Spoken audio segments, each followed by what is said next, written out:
pride, jealousy, anger, murder. No children were born to Adam and Eve in Eden. They labored with sweat of face for quite a time before their firstborn came. Doubtless he was birthmarked with a jealous, unhappy disposition. Toil conduced to fretfulness in those who knew a happier lot in Eden. Fault finding with each other, resentment against the Creator, discontent with their lot probably marked their offspring's pain. The world has since been under a reign of sin and death.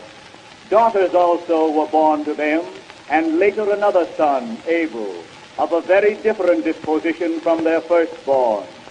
The experience of life may have mellowed their hearts. They remembered an intimation of hope connected with their sentence, namely, that the seed of the woman should bruise the serpent's head. Abel's disposition indicates that he had a contrite heart and desired to please God. If parents realized to what extent mental conditions affect their offspring, all would strive to bestow favorable birth traits on their children. Years passed. Cain and Abel were inspired by the promise respecting the seed of the woman and the hope for recovery by divine favor. They approached the Lord with offerings to receive a blessing.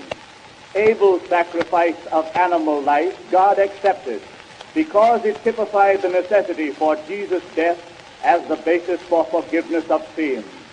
God's rejection of Cain's offering teaches that without shedding of blood there can be no remission of sin.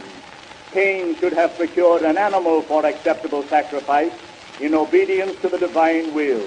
Instead, he allowed anger, malice, hatred, and strife to burn in his heart and became a murderer.